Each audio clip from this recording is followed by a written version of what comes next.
은 2025년 3월 11일이고요. 547회 오전 정기 세미나를 시작하겠습니다. 오늘 다룰 주제는 쓰레기 세계사라는 책이에요. 이 책에서 3장에 대해서 김혜준님께서 발제해 주시고 토론을 같이 진행해 주실 겁니다. 혜준님 부탁드립니다. 네, 안녕하세요. 저 오늘 쓰레기의 세계사라는 책을 주제로 발제하게 된 김혜주입니다. 저는 오션의 국제협력 팀장이고요. 이 쓰레기의 세계사가 독일 작가가 쓴 전 세계의 쓰레기에 대한 역사를 담은 그런 책인데 한번 같이 오늘 세미나에서 보면서 토의해보면 좋을 만한 내용이 많을 것 같아서 이 책을 갖고 와봤습니다. 근데 이게 저희가 그동안은 주로 세미나를 할 때 논문을 봤는데 오늘 처음으로 책을 시도해보는 것이라 형식도 제가 조금 기존의 세미나랑은 다르게 토의를 조금 더 많이 하는 형식으로 준비를 해봤는데 관련해서 끝나고 어떤지 지금처럼 책으로 이 세미나를 진행하는 게 어떤지도 같이 의견 나눠주시면 좋을 것 같습니다.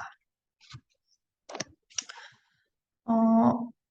네. 그래서 이게 세미나가, 그러니까 책으로 하는 거고, 오늘 그래서 좀 토의를 해볼 만한 질문들을 제가 몇 가지 뽑아봤는데, 요거는 한번 지금 발제 끝나고 같이 요 내용을 중심으로 토의를 해보면 좋을 것 같습니다. 이게 쓰레기의 세계사가 또 그 사회적 토론을 자극하는 양서에 수여를 하는 독일 논픽션상에 2024년 최종 후보에 올랐다고 하는데요. 이게 읽다 보니까 확실히 같이 토의해보면 좋을 만한 그런 좀 뭔가 지적 자극을 불러일으키는 그런 내용이 많았어서, 네, 그래서 이렇게 한번 같이 토의를 더 많이 해보는 것으로 기획을 했고, 이 질문들 같은 경우에는 어떤 질문은 이 책에 다 저자만의 답이 있기도 하고, 뭐, 그렇지 않은 것도 있지만, 결론적으로 어떤 게 딱 정답이다라고 얘기는 할 수 없을 수 있으니, 그리고 저도 또 궁금해서 던지는 질문이고, 뭐, 저도 이 문제들에 대한 답이 있는 게 아니니, 좀 한번 각자의 경험과 지식을 활용해서, 어, 좀 생각을 이 발제 들으면서 해보시면 좋을 것 같고, 이 질문들이 사실은 굉장히 어떻게 보면은 거창한 질문이라고 할 수 있는데, 가끔은 저희 세미나에서 이런 거창한 얘기들을 한 번씩 하는 것도 저는 필요하다고 생각이 듭니다. 그래서 우선은 책을 전반적으로 소개를 하고 그리고 주요 내용을 대량 소비 시대 제3부인데 이게 한 책의 마지막 3분의 1 정도를 차지하고 있는데 거기에 나온 내용을 짤막하게 제가 공유를 드리고 그리고 질문과 토의 시간을 갖도록 하겠습니다. 네, 일단 전반적인 책 소개이고 쓰레기 이 로만 퀘스터라는 독일의 역사학자라고 하는데 이분이 당대에 그러니까 2차 세계대전 이후에 쓰레기 경제 전문가라는 평을 들으시더라고요. 그래서 이 책을 통해서 이런 자본주의랑 긴밀하게 연결된 쓰레기 생산과 처리 방식을 좀 중심으로 우리가 쓰고 버린 쓰레기의 부작용, 그것의 역사를 이 책을 통해서 얘기를 하고 있고 세계사이다 보니까 선사시대부터 현대 지금까지 인류 문명의 거울이라고도 할 수 있는 그러니까 인류 문명의 약간 이 쓰레기를 통해서 비춰볼 수 있는 그런 방식으로 얘기를 하고 있어요. 그러니까 실제로도 쓰레기만 봐도 인류의 역사를 알 수 있다라는 것이고 그래서 목차를 보시면 근대 이전 그리고 산업시대 그 이후 현대 대량 소비의 시대까지 나누어서 세 부로 이 책이 구성이 되어 있고 그래서 선사시대부터 지금 도시가 어떻게 시작되었는지, 그리고 그 속에서 쓰레기가 어떤 뭐 역할을 했고, 어떻게 이걸 처리하기 위해 도시가 또 발전이 되었는지, 기술이 발전이 되었는지, 이런 얘기부터 하고, 또 이게 위생이랑 쓰레기 관리의 역사가 굉장히 밀접하게 연결이 되어 있어요. 오늘 그 내용을 다루지는 않을 거지만, 관심 있으시면 이 책을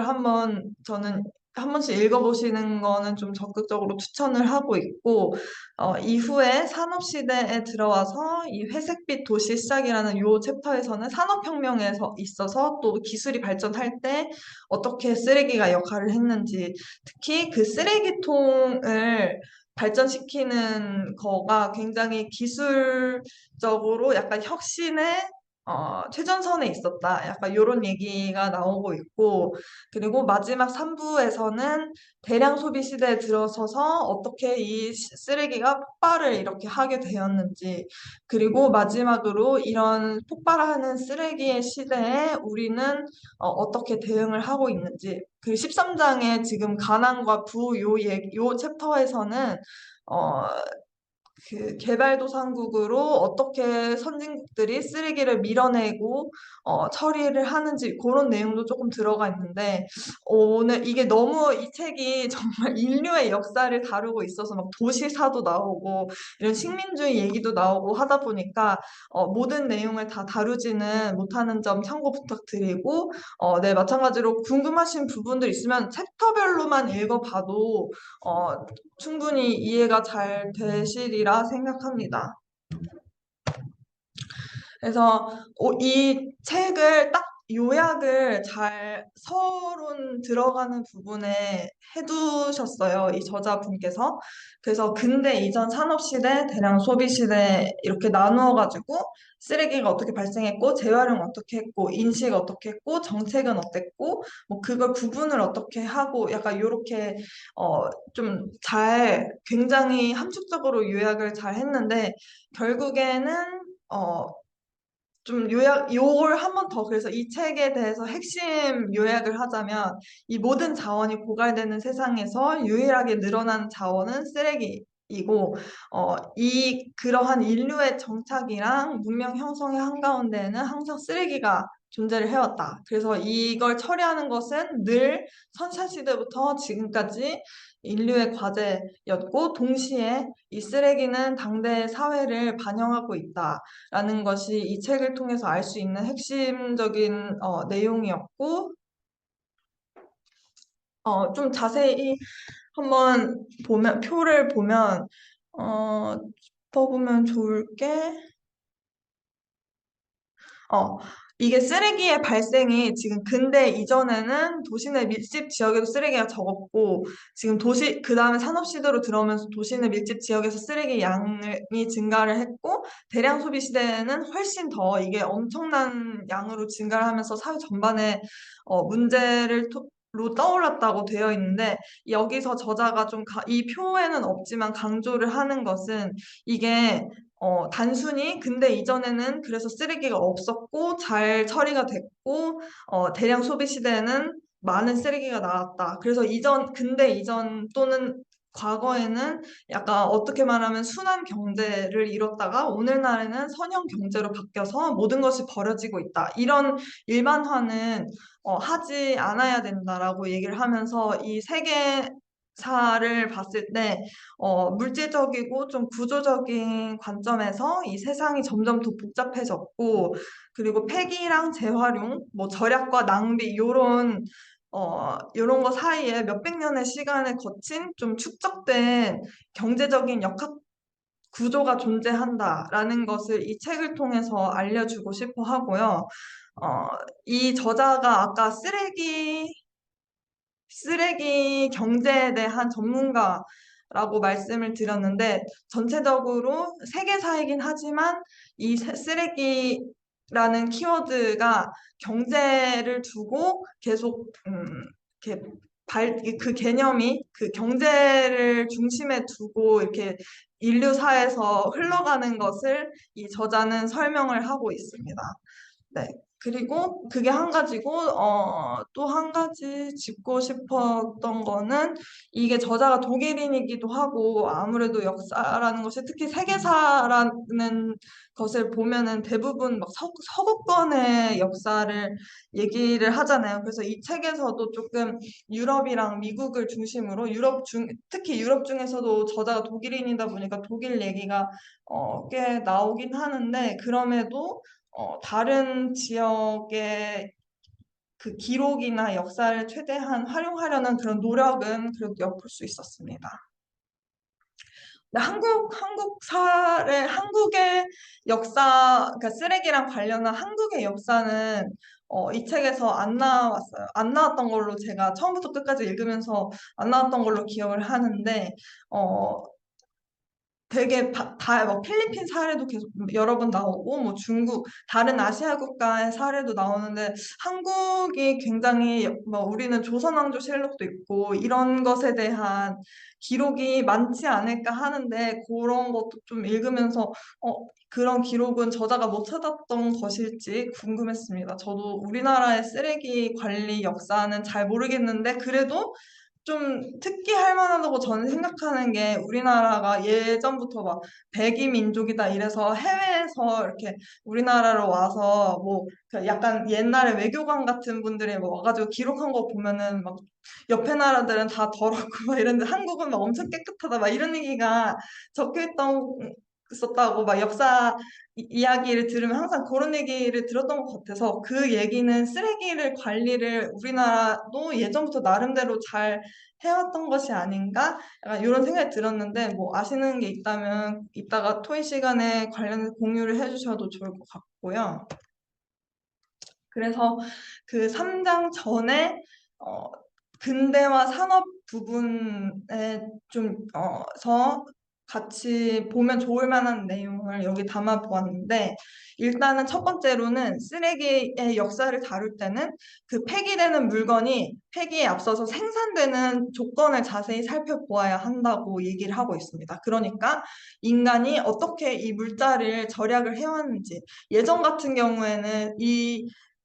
밑에 꼭지랑 이게 연결이 돼 있는데 전근대 시대에서는 발생하는 상당의 쓰레기를 재활용했다고 해요. 뭐 금속 같은 경우는 거의 다 이게 녹이면 재활용이 되니까 녹여서 재활용을 하고 막 청옥 조가리는 그것도 모아가지고 종이로 활용을 하고 뭐 배설물은 비료로 쓰고 음식물은 가축 먹이로 사용을 하고 막 이렇게 상당한 쓰레기를 재활용을 했지만 이게 막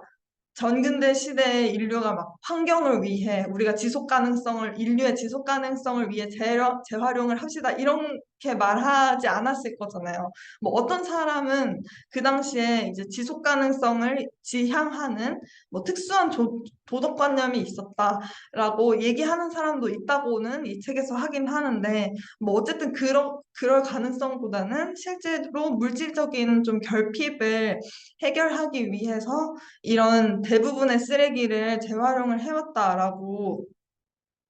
이 책에서 설명을 하고 있고 특히나 역사학자들이 이 쓰레기를 통해서 하층민의 소비 역사 연구가 많이 되었다고 하더라고요. 왜냐면 하층민은 상류층이 버린 물건을 갖고 와서 생계를 꾸려나가기 때문에 조금 더 포괄적으로 볼 수 있고 뭐 중고 옷이나 가구 액세서리 뭐 이런 대부분의 소비가 하층민은 그 상류층의 쓰레기를 가져다가 쓰는 경우가 많았기 때문에 그런 걸 가지고 당시에 뭐 사회상이나 위생관념 그러니까 쓰레기를 가지고 당시에 사회상 위생관념 그리고 과거를 이루어 나갔던 물질적 기반 이런 거를 파악을 했다고 합니다. 그래서 그 쓰레기의 역사에서 이런 식으로 인간이 왜 어떤 맥락에서 그 쓰레기를 절약을 해왔고, 이 쓰레기를 어떻게 처리를 했는지를 좀 앞부분에서 많이 다루고 있고, 또 마지막 꼭지는 이게 최초로 알려진 도시의 법률이 시장의 쓰레기 처리를 규제하는 법안이었다고 해요. 그리고 그 그러니까 약간 마켓이라고 우리가 부르는 그 시장에 최초로 공공 쓰레기통을 설치했다고 하는데 그만큼 이 도시의 발전에 있어서는 이 쓰레기 처리가 가장 중요한 최고로 중요한 문제였다. 이런 거를 이 앞부분에서 설명을 하고 있습니다. 그리고 이제 그 다음에 대량 소비의 사회 그 3부 부분에서는 1950년대 그러니까 제2차 세계대전을 기점으로 그 이후에 어떻게 우리가 이렇게나 심각한 대량 소비의 사회, 그러니까 한번 사서 그냥 몇 번 쓰지도 않고 쓰레기통으로 직행하는 그런 물건들로 둘러싸인 사회로 어떻게 변화하게 되었는가를 얘기를 하고 있는데, 정말 많은 내용이 있고 굉장히 이것도 하나의 뭐 요소만으로 이걸 설명하기 어려울 만큼 엄청 복잡하지만 그 제일 지금 같이 보면 좋을 약간 요약된 그런 그래프 페이지가 있어가지고 제가 요거를 갖고 와봤습니다. 지금 앞에 보이시는 이 페이지인데 이게 하키스틱이라고 하더라고요. 그러니까 1950년대 지금 보면은 왼쪽 페이지에 그러니까 이 왼쪽 부분에 있는 요 12개의 그래프는 사회경제적인 동향이고 그리고 오른쪽에 있는 12개의 그래프는 지구계의 변수인데 이게 보시면 다 대부분 1950년대를 기점으로 그 정말 가파르게 진짜 이거는 하- 가파른 거 말고 다른 단어가 뭐가 있을까요? 정말 그 이상으로 어, 다 정말 급격한 증가를 이뤘다고 볼 수 있는데 그런 보면 인구도 그렇고 GDP, 뭐 도시 내 인구, 에너지 소비량, 뭐 물 사용량 이런 사회경제적 동향과 동시에 이런 지구계의 변수가 급격하게 달라진 것을 저희가 이 그래프를 통해서 명확하게 볼 수가 있고, 뭐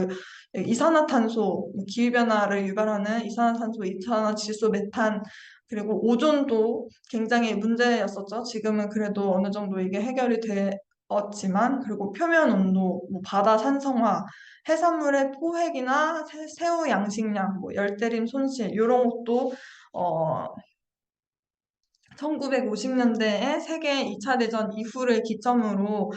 많은 것들이 같이 동시다발적으로 이 전 세계가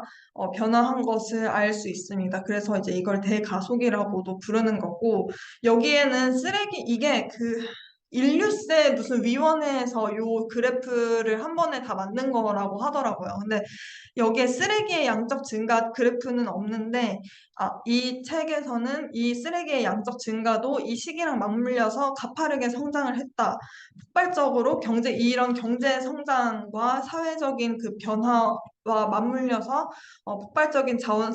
사용량 그리고 그에 따른 쓰레기의 물질적인 양적인 변화가 밀접하게 관련이 되어 있다라고 얘기를 하고 있고, 그러면 왜 이렇게 어, 1950년대 이후로 모든 것이 변화했는가라고 라는 궁금증이 자연스레 들 수밖에 없는데 이제 이 책에서는 이거를 규모의 경제의 문제가 핵심이 있다라고 얘기를 하면서 이 규모의 경제를 이해하기 위해서는 가장 쉬운 예시가 슈퍼마켓이라고 얘기를 하고 있어요. 그래서 이게 이 쓰레기의 양적 증가를 이해하는 실질적인 열쇠라고 얘기를 하는데 그런 동시에 이제 규모의 경제의 대표 주자인 것이죠. 이게 사회적인, 역사적인 관점에서 구매와 소비의 생활을 뒤바꾼 핵심적인 요인으로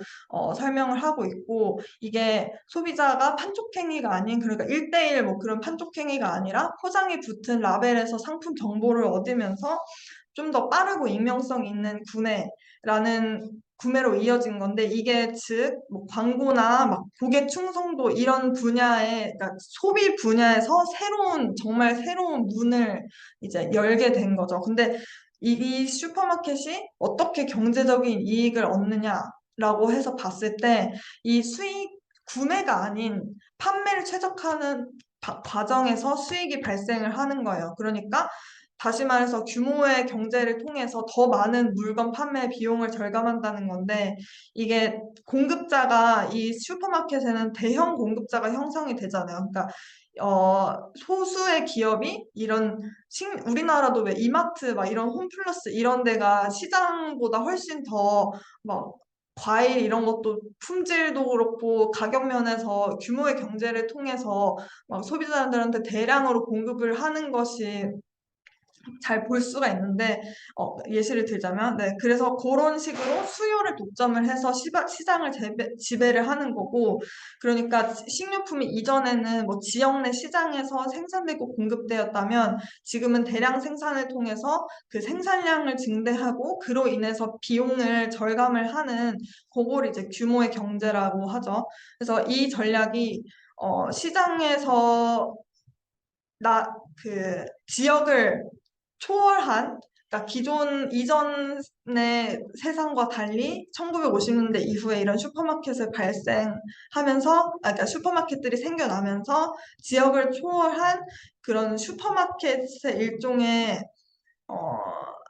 그물이 그런 형성이 된 것이고, 그러니까 결국에는 그러니까 이게 슈퍼마켓이 규모의 경제의 가장 대표적인 사례라서 갖고 온 건데, 이런 식으로 자본주의 사회 내에서의 소비와 생산의 양상 변화가 우리 인류의 생활 전반을 변화시켜서 이게 대량 소비와 쓰레기 폭발로 이어졌다라고 얘기를 하고 있습니다.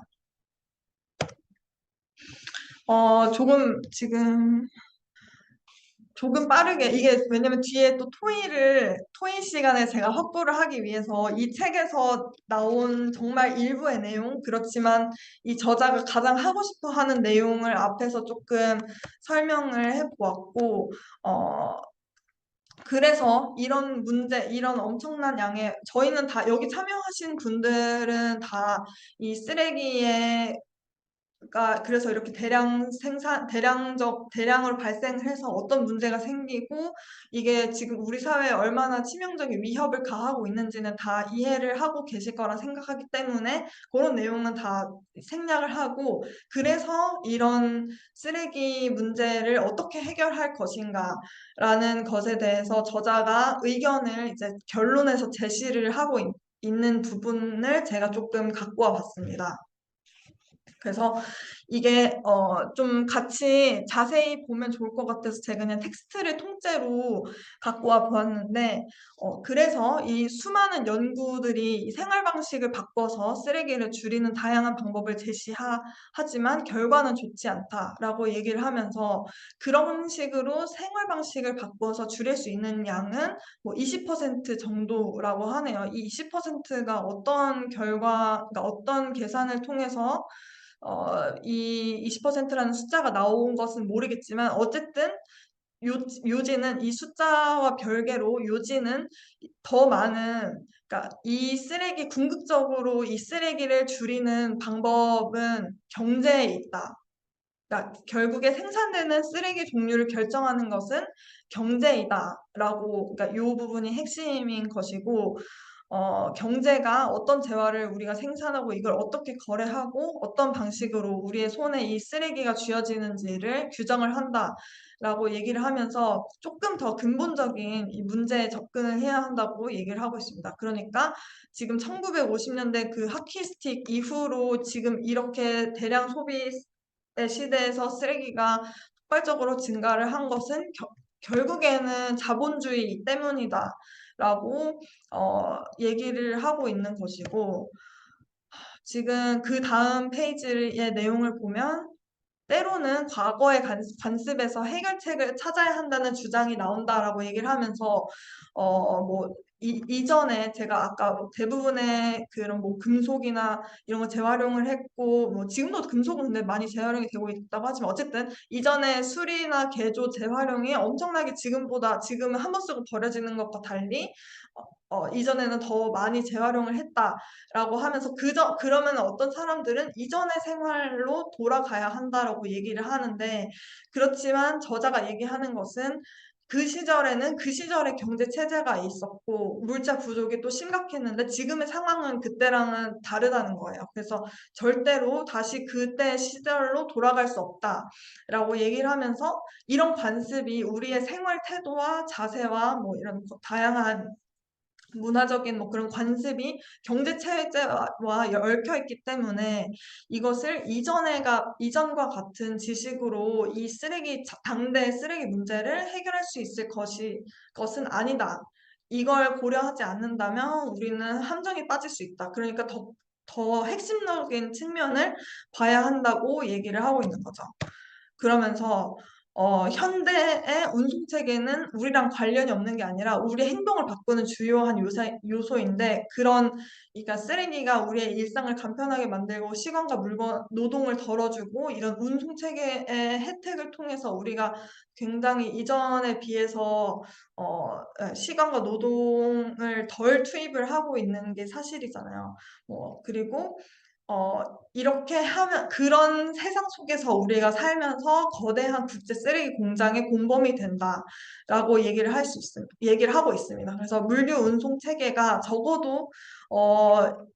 일부 지역에서는 몇십 년 만에 몇백 년 동안 있었던 그런 물자 부족이라는 짐을 털어버릴 수 있게 만든 결정적인 요인이었다라고 하면서 단순한 해결법이나 기술 발전만으로 이를 바꿀 수 없고, 뭐 언젠가는 뭐 지금도 우리나라에서 계속 정부는 뭐 플라스틱 기술을, 그러니까 쓰레기 플라스틱을 뭐 어떻게 해가지고 그 환경 오염을 덜 시키는 기술 같은 거를 지원을 하고 있고 한데, 그리고 자본주의 사회이다 보니까 아무래도 또 돈으로 이게 새로운 뭔가 경제를 창조를 해서 이 쓰레기를 문제를 해결을 하려는 그런 어, 일들이 많이 일어나고 있잖아요. 근데 이게 정확히 언제인지는 아무도 알 수 없고, 뭐 설령 플라스틱 재활용 기술 같은 것이 뭐 환경을 오염시키지 않는 게 발명이 될지라도 근본적으로 쓰레기 양을 감소시키는 것은 지금 봤을 때는 어쨌든